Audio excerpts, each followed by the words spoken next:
How can you support children that are more sensitive to sounds, emotions, food allergens, and environmental toxicants like EMFs or mold? You're listening to the 2025 EMF Hazard Summit.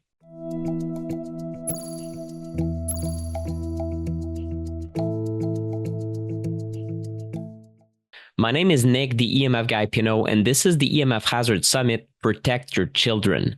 In this interview, Sharon Harmon, PhD, will arm us with tools and strategies to help kids that are most sensitive and vulnerable to environmental toxins. She empowers us to take charge of our kids' health. Sharon is a holistic health PhD who will learn later in life that she is what is considered a highly sensitive person. While this explained a lot about her life, she continued to look for alternative therapies that worked for her and her health challenges. Ultimately, this led her to the world of frequencies, learning how to reduce the negative ones and add more of the positive ones. Now, Sharon works with other sensitive people, helping them understand their body from a different point of view so they feel better and learn how to turn their sensitivities into strengths. I'm here today with Sharon Harmon, PhD. How are you, Sharon? Good, Nick. Thank you. Thank you. You reached out to me. You had a very peculiar skill set that I very rarely hear about. You work with, and you correct me if I'm wrong, but I think you work with kids and parents to help kids that are on, let's say, a sensitive spectrum. Maybe we can start there. You know, we hear about electrosensitivity or sensitivity to chemicals or to mold. How do you define the fact that certain individuals are more, let's say, sensitive or reactive to certain things in our environment? Good question. And I kind of figured this out all because of myself, what some people call a highly sensitive person. And so if something's going to happen, it'll happen to me first. I was aware of GMOs before GMO became a thing because I was getting sick from eating certain foods and didn't know what it was about until later, for example. And gluten was early for me as well. But there's a lot of things in life that I work with kids and adults. And so we're all like that. But I believe kids are more highly sensitive because they are newer to the world, and they're still. I believe kids come from God, come from the spirit world, whatever your belief system is. But they're here and they haven't built up their defenses yet of how we do as an adult. We can turn some things off. So that's one thing, is that they're still developing. So they're more sensitive to EMFs, but also other energies, because when I look at the world as frequencies.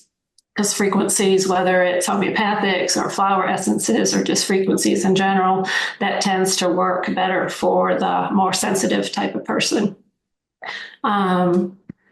So frequency-wise, we are energetic beings. So I fell in love when I started reading about, I'm going to go around in circles, I think, for a minute, but when I first learned about quantum physics, that just really fascinated me and called to me. So as I delved deeper and then learned about other more ancient healing processes where we have energy bodies that emit from our physical body, we have the etheric, the mental, emotional, spiritual bodies, and those are another reason why more sensitive people are more sensitive to EMFs because they're more sensitive to everything.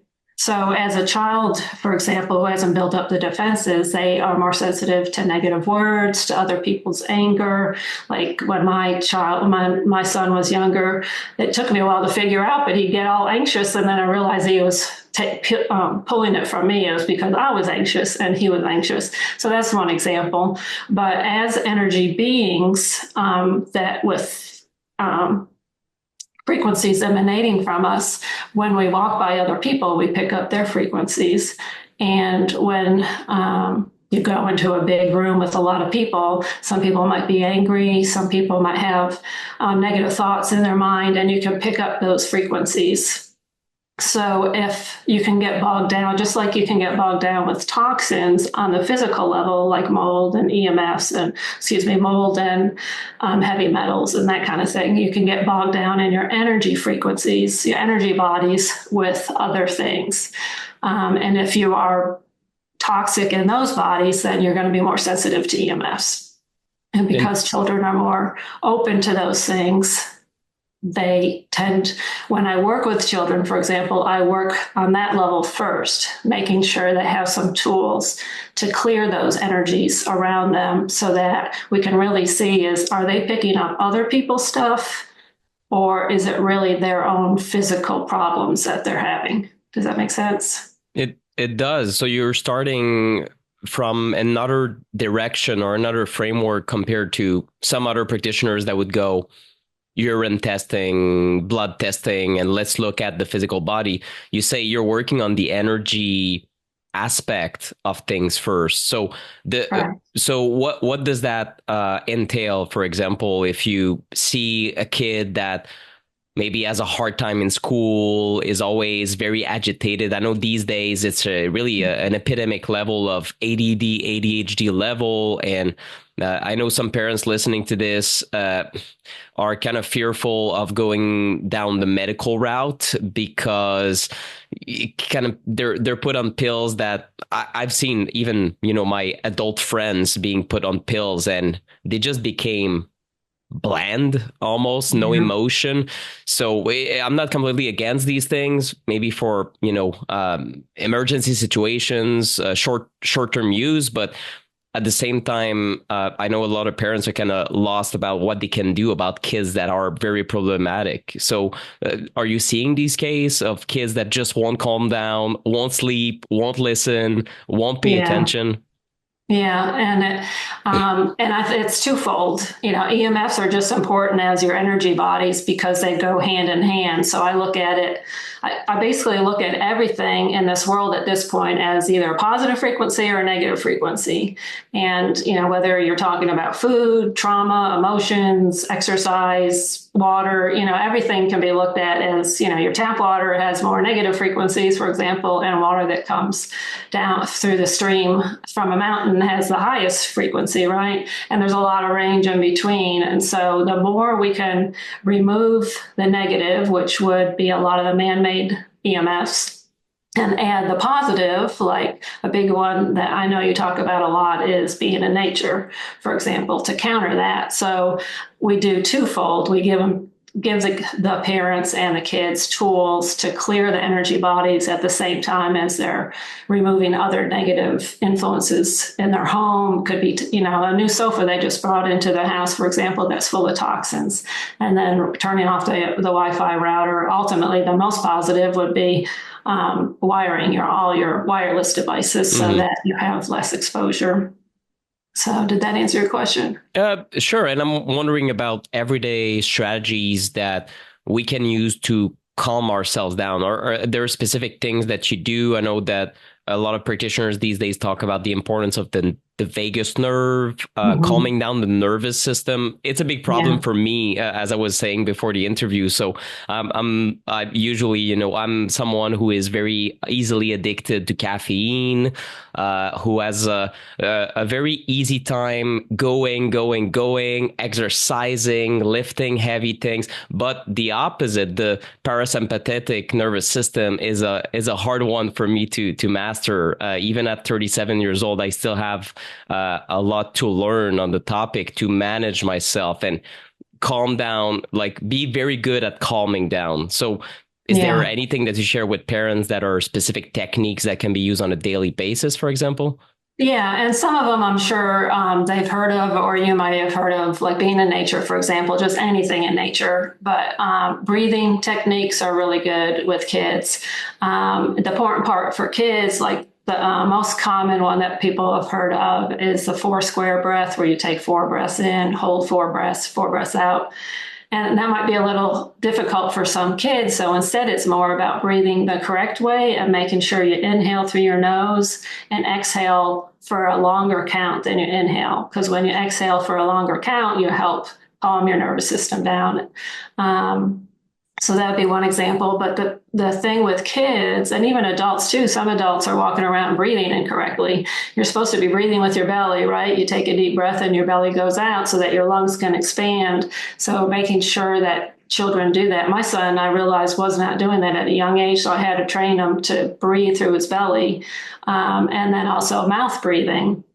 If you have a child that's always breathing through their mouth, that stimulates their nervous system more too. So making sure that, especially at night when they're sleeping, you can, if they are mouth breathers, you can work with a dentist to do taping and some other things, but just putting a piece of tape on their mouth, especially when they're a little bit older, you don't want them to swallow it or anything like that while they're sleeping.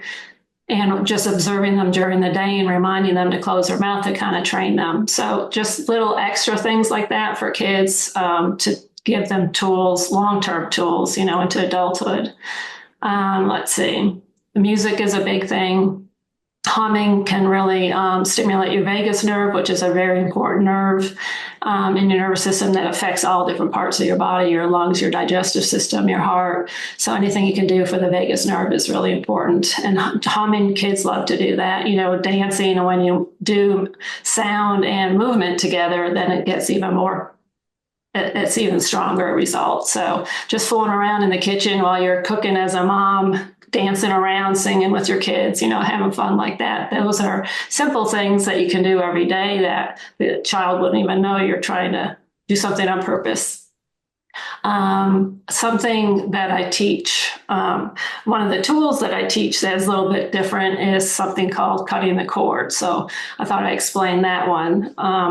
So when we are, like I explained earlier, we have our energy bodies.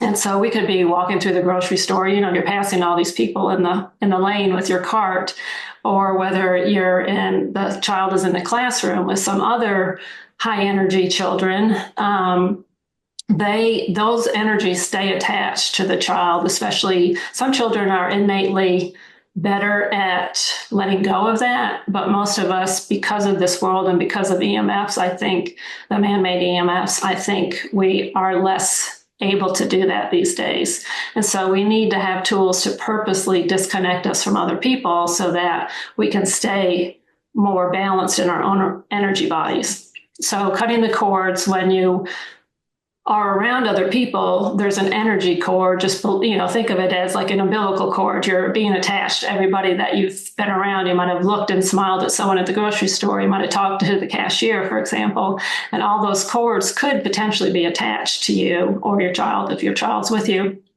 And so a lot of this is about intention because we're talking about layers of our bodies that are not physical. So we can use our mind and intention for a lot of this, but just with the child, pretend you have a pair of scissors in your hand and you're just going to turn around in circles and say, we're going to cut all the cords and we're going to send them all off. I like to send them up to the heart of God. If you're at the ocean, it's a fun thing to do and you just send them out into the ocean, but you're sending all those cords back to the people so that you don't have their energies, because you might have their negative feelings or negative thoughts in your energy fields that is affecting you on a physical level. I like that intention, and I must say, yeah, that's something I used to be more EMF sensitive, but I'm personally sometimes unable to tell how I'm feeling, except when I slow down and really it can take me 2-3 minutes to realize, oh, wait a minute, I'm anxious. And my wife always laughs because I think these things come to her a little bit more naturally. But for me, sometimes I just become so in action that I numb myself from feeling what is going on, because of course there's this imperative for me to do the work and to be a good father, or do the dishes. Okay, there's a task at hand, but I forget my own exhaustion, or my own feelings and my own stress levels. So I think this is a brilliant way to just cut yourself from everything that has also happened during your day, for example. So that's a good strategy right there. You also mentioned to me during our email exchanges that you use muscle testing. I know that some parents might be familiar with it, some not so much. Why don't we talk about that? Because I think it's a great tool. I don't know how much we can teach through an online class about it, but you tell me really. So what is muscle testing, and how can it help people figure out what might be going on with them, with their kids, or really with anyone?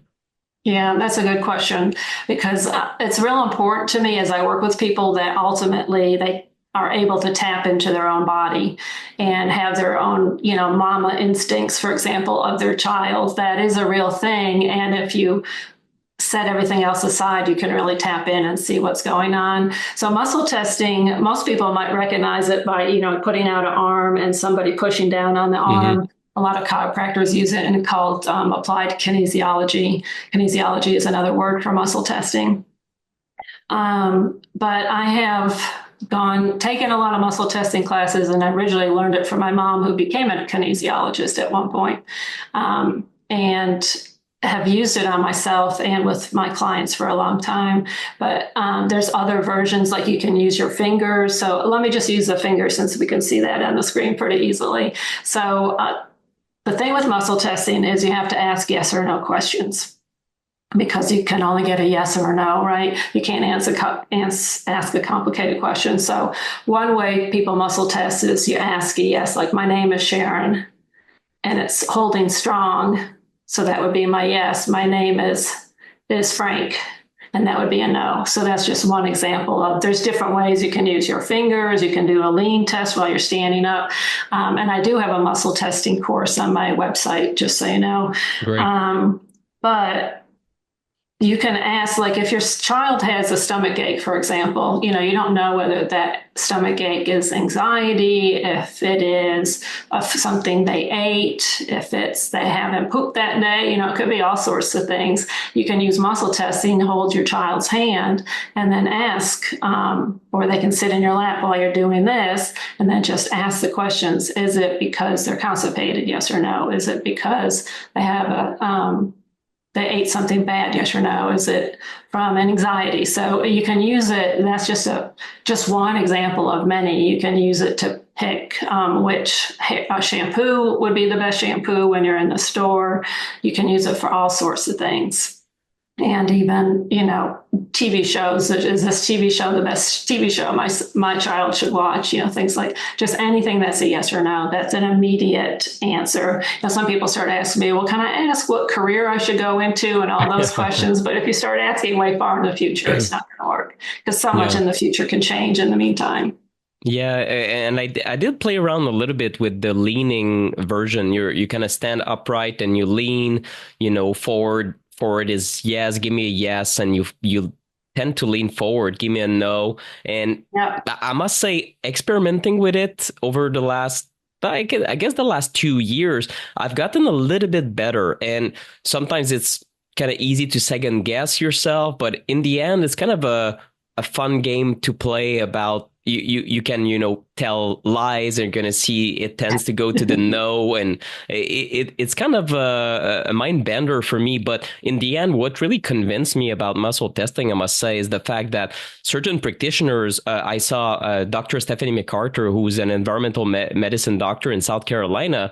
And one of the first things we did together is, of course, she looked at my body, what is happening. We took the urine test and the blood test, but also on top of all the modalities that are, let's say, more physical, she also did a long series of muscle testing, which is part of the ART developed by Dr. Klinghardt. So that's another version or a framework. And she said, look, it's not like the muscle testing can find everything, but the same thing can be said about urine or blood. It just gives you a snapshot. And the combination of muscle testing, which is a sort of I see it as a sort of intuitive medicine Yeah. almost. It is basically what works best. So she was able to uncover specific issues on certain patients because of muscle testing, and it made me go, my God, yeah, this has a clinical application, and it doesn't mean it's to be replacing everything in your own judgment, but I think it can. I don't know. It can support your It's judgment, or an sometimes if, adjunct. yeah, Yeah. adjunct. Yeah, it's very Yeah. powerful. This is great. And what about? I know that a lot of parents that have sensitive kids also have kids that have a lot of food triggers. Is that something that you address if the kids ate something wrong and they feel triggered by it? Or are there certain techniques specifically when it comes to food?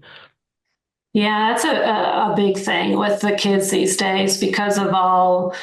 Part of it's because of EMS, part of it's from more medicines in this world being used, the toxins. We just live in a different world than what the one I grew up in. So food becomes, when I was younger, I actually used food. My family used food to heal the family, but that is too basic. Now it has to be food and EMFs and other things as well. But food, I'm actually about to publish a book about how to do gluten-free the right way. And that is because food is so important. Most of us are now sensitive to gluten. Some people say 100% of us are sensitive to gluten, but I think it depends on what else is going on in the body and what else you're exposed to in your environment. But yeah, there's some food, gluten, dairy, soy are the top triggers. For example, corn is another one. And so working with parents to figure out muscle testing can be part of that. And Mm. so we can get it to a certain point, for example, and then when we have to get even deeper in, like they might be able to eat cheese after a while or a dairy product after a while. So the parent might bring in 3 cheeses that they found the highest quality that they could find in their area or at their store. And we muscle test those to see if one of those would work. So it's a matter of looking at the health history plus the muscle testing plus some other stuff. So it's very important. I'm wondering if we can address how screen time fits into your work, because it just seems like certain kids are able to handle some screen time, but for some others, it can be a big trigger. I remember a conversation I had years ago with Dr. Victoria Dunkley, who is the author of a book called Reset Your Child's Brain. She told me that certain kids can barely handle any screen time when they're in a certain state. Have you found this to be the case, that, playing on an iPad or handing phones to the kids just is some kids are just intolerant to this type of stimuli?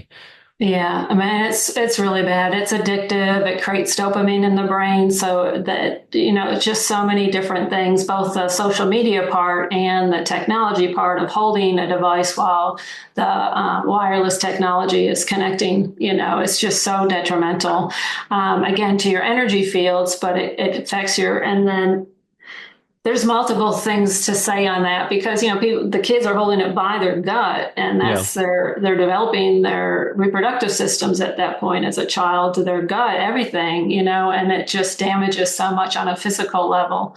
But yes, let me give you an example, because my son, we kept the devices away as long as possible as our son was growing up. He's 17 now. And we homeschooled for 6 years, so that was more helpful, because if they're in the school system and everybody else has a device, it's very hard to hold back on Hmm. devices. So you have to think about those kind of things. It's helpful if you think about it when your kids are younger, if that's something you can do.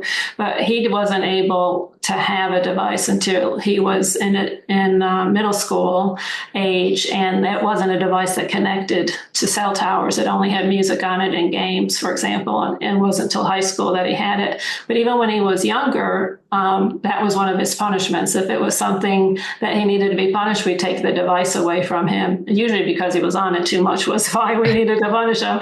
Yeah. But when he instinctually knew. He'd come back to me at the end of the week and said, I'm so glad you took that away from me. I'm just feel better. So he, even as a younger child, could Wow. tell that that was different. So that's how much it's affecting them. And they don't even realize. I mean, it's affecting us as adults, so we don't even realize. You know, if we were totally device free for a week, there was a lot, it would be a lot of things in our health and our mental well being, everything that would just clear up from that alone.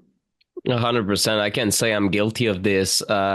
Just, I was having lunch and I played a little bit my video game, and I felt like, wait a minute, I'm getting riled up about a situation in a video game. That's so embarrassing. And I have this interview with Sharon Harmon. I'll be all, my heartbeat is higher. I don't like this, so I'll take a break. It can impact us in many ways, and I must say, I literally was born in '87 with a Nintendo, controller in my hands. So for me, it's part of I don't know, the culture, and I do have a love for video gaming, but I recognize that I've severely overdone it in my teen years, for example. So for my son, unfortunately for him, or maybe fortunately so, he doesn't have the same rules. And I do see a big change in behavior if he spends more than 30 to 45 minutes in front of a TV. There's just something, it becomes zombified. And when I say, Elliot, it's time to turn off the TV. Oh, and he's all angry about it, or he'll throw a Yeah. tantrum. He's 6.5 at this point. But even at this age, I think he knows that his behavior can become erratic because of the TV. That's And good. if we frame it that way and we explain, look, yes, it can be entertaining, but if we overdo these things, it can be frustrating, or it can keep us in a certain way where you don't feel good. So framing it for your kids, and just, I think that's the same thing with cell phones. Like with teenagers, if he's a teenager, I don't think I'm going to open his door to his room and take his phone away before bed. Don't do this. It's not going to work. Yeah, I'm going to create this Well, separation with my I kids, think it's how you set the rule. Like we have no rule. We have rules that no cell phone at the dining. When we're eating as a family, no cell phones. Exactly.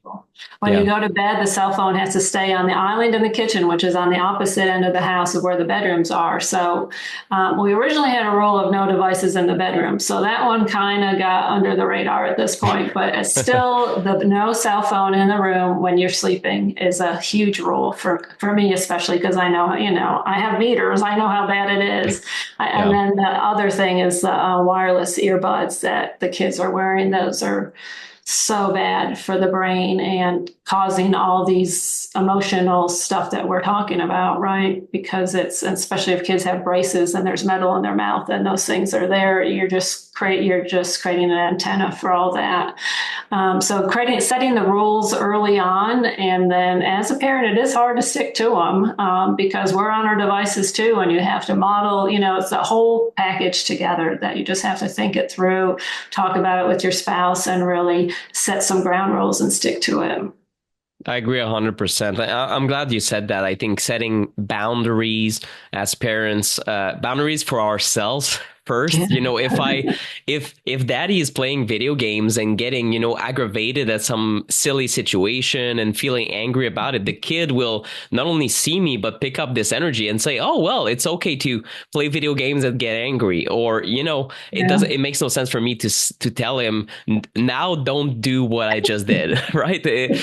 We have to lead by example. So I think, controlling ourselves and not being on devices while we're having dinner, if that's a family rule, you have to follow it to the letter as much as you can, except if it's an emergency. But we really need to set the example for our kids. So I'm glad you said that. And I'm wondering, how can people find more about you? I know you mentioned you have a course on applied kinesiology or muscle testing. Please mention that. And how can people learn more from your work? Because I'm sure that a lot of parents are looking for help with their sensitive kids. Well, thanks for asking. Well, my website's easy. It's my name, SharonHarmon.com. And on there, I have lots of free content too. I've been blogging for over 10 years, so lots of blog articles on EMFs and energy stuff and everything in between. And let's see here. I have some freebies on there too. Like one of them is 9 positive frequencies you can incorporate daily. So that would be a good thing for parents and anybody to have.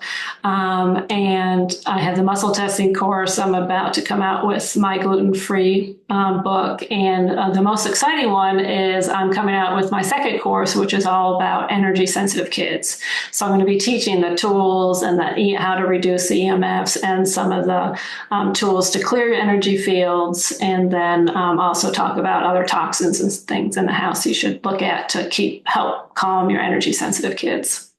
Thank you so much. I'm very glad that you are addressing EMFs. I think that unfortunately we're still in a place and time in society where a lot of people who think holistically tend to forget EMFs. It's just an afterthought. I think it's clearly an important part of your interventions with parents, and I'm sure that a lot of people can gain a lot of insights from following your website. So again, SharonHarmon.com, and all the links that you mentioned, including the freebies and everything else, will be mentioned under the interview. So thanks again, Sharon, for being here so much as a speaker in EMF hazards. Well, I really had a blast, and I'm going to use some of these techniques to calm myself down and won't play any video game today anymore. Okay, good. Thank you so much.